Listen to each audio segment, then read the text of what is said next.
to take your patch game to the next level? Then stay tuned, because in today's episode, I'm going to teach you how to use 3D Puff to turn a patch from flat to fab. I'll take you step by step through the entire decorating process, from what materials you'll need to how to digitize a 3D Puff design, and how to clean up the edges around your patch after you're done embroidering. I'll also teach you how to attach your patch to any garment and how much money you stand to make doing a 3D Puff patch like this. However, before we get into today's topic, remember to smash that like button and subscribe to our channel if you enjoy content like this so you can stay up to date with our latest videos.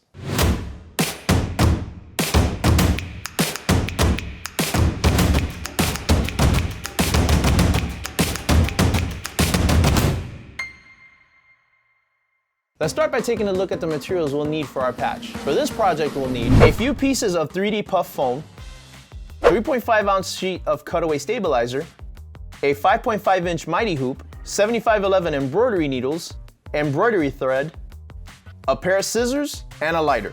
I'll also be using the MT1501 15 needle commercial embroidery machine. This machine is perfect for tackling a variety of embroidery projects and multicolored designs. The first thing I'm going to do is create a new file and upload my vector file into Chroma Luxe. In case you've missed any of my recent digitizing tutorials, a vector file is a small, scalable, and editable image. This will make it much easier to scale and select individual portions of your image as you digitize. That's why whenever possible, you always want to ask your customers for a vector file whenever they send you an image or design to digitize. But before we get to digitizing, here's just a preview of what the final product looks like so you have a visual reference of the outcome. Okay, let's get started. So now I will come over to my toolbar and select my backdrop tool. This is going to bring up this panel here, the corner that lets me adjust the dimensions and opacity of my design. Now, since a patch like this would typically go onto something like the front of a cap, I will base the size for this off of a standard 5-panel cap. So I'm going to set the height at 2.5 inches and then click apply. Okay, now I will come up here to the bar that says adjust lightness and scroll the bar from dark light, and then click apply.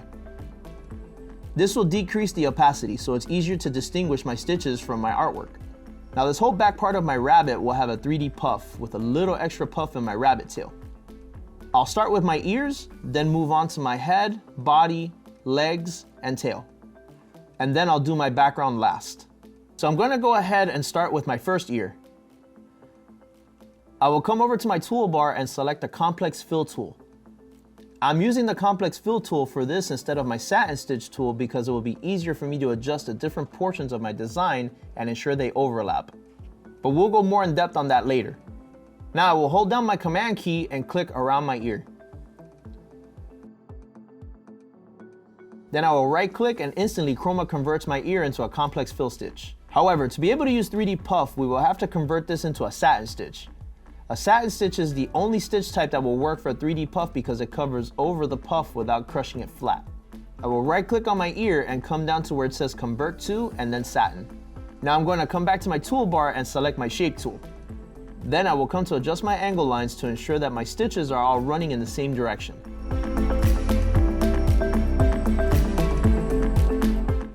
And I'm going to right click on my split line and hit delete split line so I don't have the line in the middle of my ear. Now I will return to my fill tab and adjust my density. When digitizing a 3D puff design, the density needs to be very low. Otherwise, you'll have a bunch of white foam poking through your embroidery. So I'll set this at 0.10 millimeters and hit apply. All right, that looks good. And since the satin will go over the puff material, I will also remove the underlay. Underlay is an embroidery design skeleton. Stitches are laid before the upper decorative stitches. This provides stability for the overall design.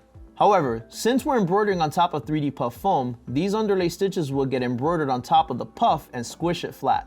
So I will come over to my underlay tab, uncheck parallel, and then hit apply. All right, that should be good, but just to be safe, I'll turn off my realistic view so I can check to make sure the underlay is gone. And it is, we're good to go.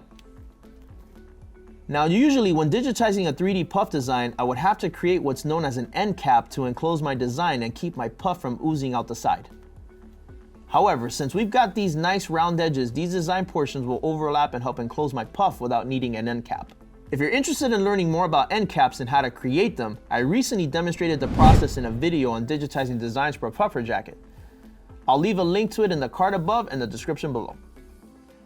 All right, now I'm going to more or less repeat the same process for my other ear. So I will select the complex fill tool, hold down my command key, and click around my ear.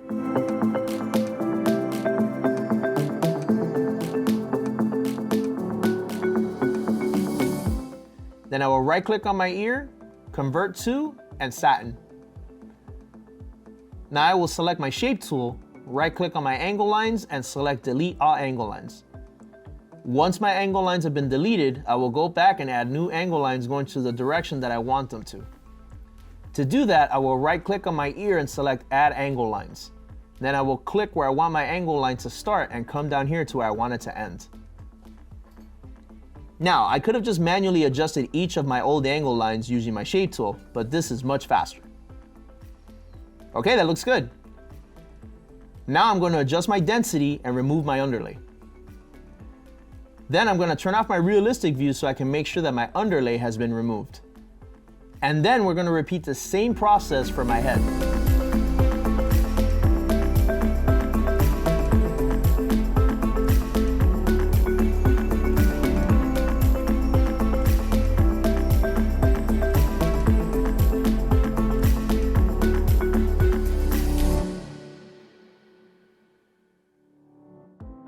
Before I move on to the torso, I will quickly adjust my start-stop points by selecting my shape tool and moving this green dot down here to the edge of my rabbit's neck.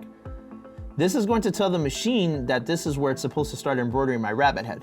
I'm also going to change my thread color. So I will come over to my toolbar, pick my select tool, and then drag over my design to select all my stitches. Then I will come down here to the bottom and click on the plus icon until I see my nice light brown, and then I will right click on that. Now I'm going to start digitizing my rabbit's torso. As I click around the body of my rabbit, I'm going to use this imaginary line right here that will separate my torso from my legs, just because these are going to have puff as well. And this stitch will help to enclose the different portions of my design. So again, I will choose my complex fill tool and command click around my rabbit's torso.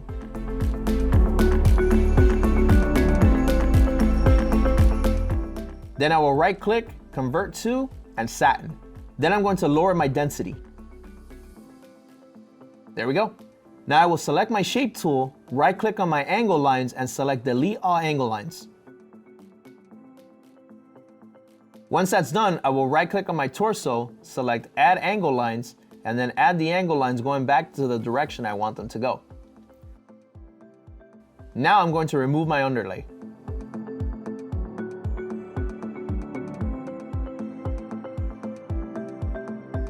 And then I will go through and repeat the entire process with my left leg.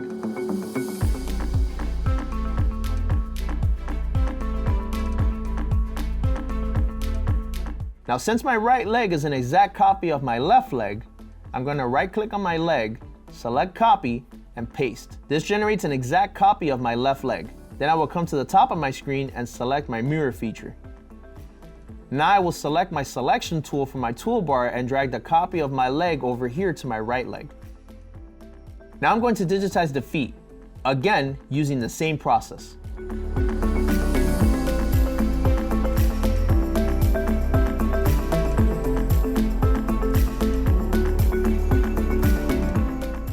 Okay, now we have our rabbit tail. Since this is a perfect circle, I'm going to come over here to my shape tool, select my ellipses, and then I'm going to click and drag my circle over my tail. To make a perfect circle, hold down the command key as you drag your cursor.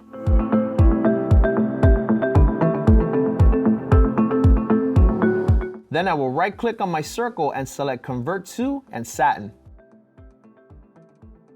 And then I'll adjust my density. As you can see, there is a gap in the center here. To fix this, all you will need to do is adjust the scale of your circle by adjusting the nodes inwards. Finally, I will change the color of my tail. Alright, the 3D puff portion of my design is finished. Now for the outline around my rabbit. First, I will save my work. Then I will come to my sequence window and click on these eye icons. This will hide my embroidered rabbit from view so that I can better see the outline. Then I will select my steel stitch tool and control click around the left side of my rabbit's head. Then I will change my color and set my density to 0.30.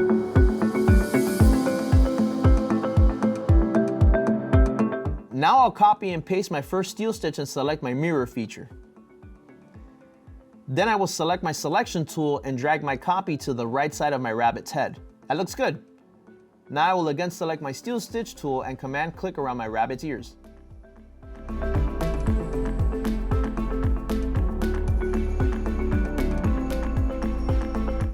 Once my ears are done, I will choose my satin tool and build a ladder along the top of my rabbit's head. I'm using the satin tool for this section because it's smaller and the satin stitch will help to give it a little more detail. Then I will select my shape tool and adjust my angle lines. Now that the outline of my rabbit's head is done, I will select my steel stitch tool and command click along the outline of my rabbit's torso. And then I'll adjust my color and density. Now I will repeat the same process for my feet and legs.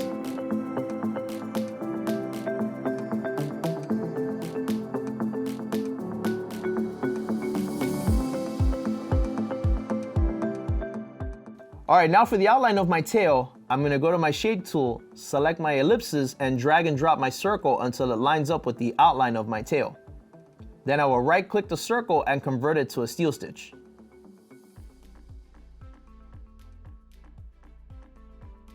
Now, since the outline around my ears actually overlaps with the stitch around my head,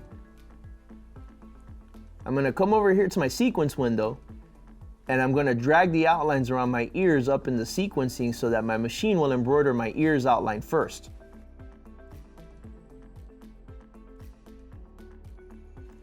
And now, I will select my entire rabbit, outline and all, and then I will come over to my command tab. Then I will come down here to where it says end command, and I will select the trim option.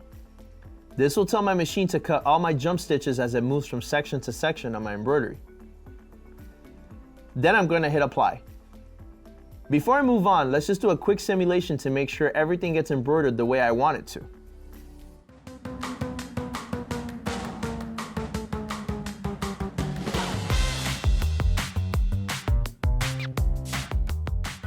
All right, that looks good. Now all that's left to do is my background. So let's go back to our shape tool. Then I'll select my ellipses and drag it over my design until it lines up with the center of my darker outer circle.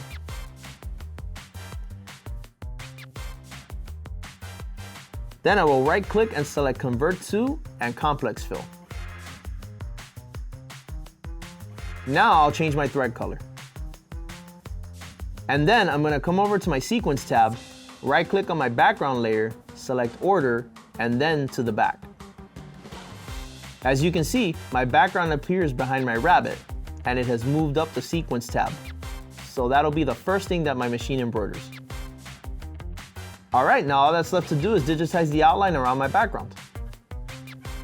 So I'll come over here and select my Steel Stitch tool from the toolbar. Then I'm going to command click along the edge of my border.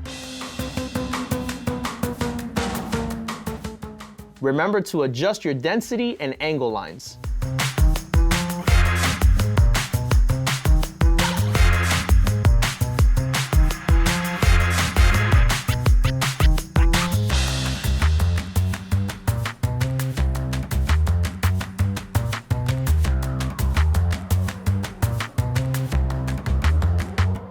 Now I'm going to group my borders. All right, that looks good. Now I'm going to adjust the density of my border. And then I'm going to move it up the sequence so that it gets embroidered immediately after the background.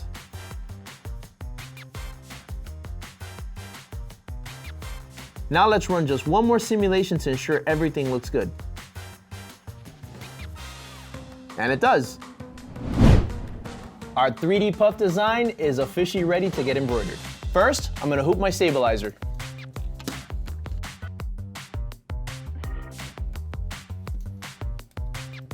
All right, and once done, I wanna make sure that this is nice and tight. All right, that's the sound we wanna hear. Now I'm gonna go ahead, I'm gonna attach this to my machine.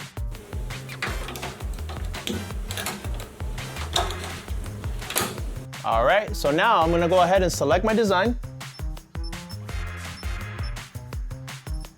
And for this project, I wanna make sure that I'm gonna have it set to automatic manual. So this will stop after every color change so that I'll know where to put my puff. Got all my colors already selected. And since we're using a mighty hoop, the similar hoop here is a C hoop. Let's go ahead and set it. All right, good there. So now I'm gonna go ahead and trace. All right, that looks good. Now, just to make sure, like I always do, I always like to do my contour trace. It is important to trace to ensure the design is within the hoop so the needle doesn't hit the hoop and damage the machine during embroidery. All right, all that's left to do now is to press start.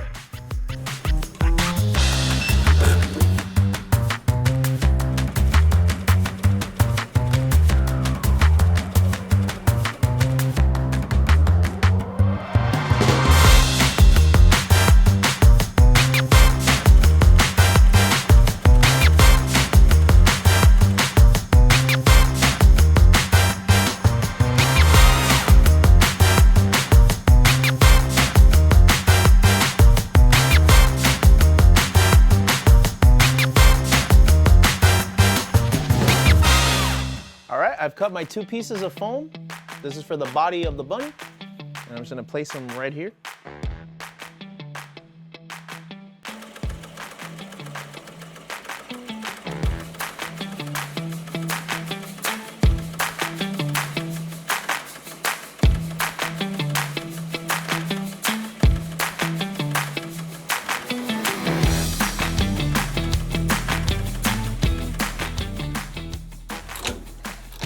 I'm gonna go ahead and I'm gonna pull off the foam here.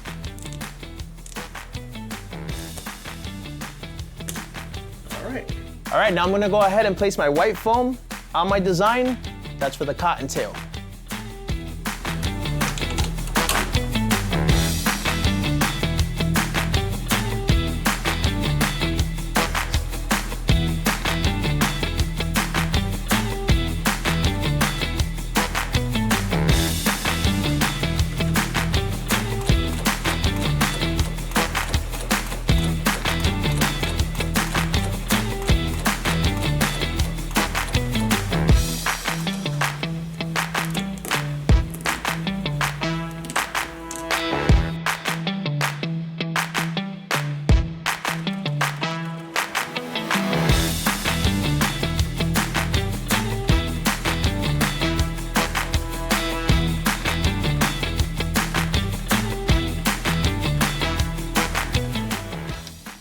All right, now we're gonna go ahead and we're gonna cut it out, and then we're gonna use our lighter to burn off our edges.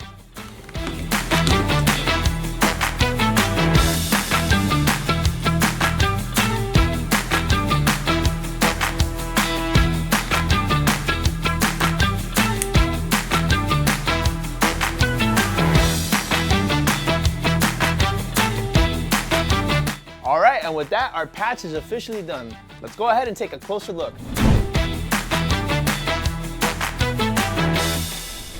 So my original idea was to turn this into an iron-on patch using adhesive backing on a cap heat press. However, while testing my design, I noticed that every time I pressed the cap heat press onto this, it would flatten my design, which defeated the whole purpose of 3D puff patch.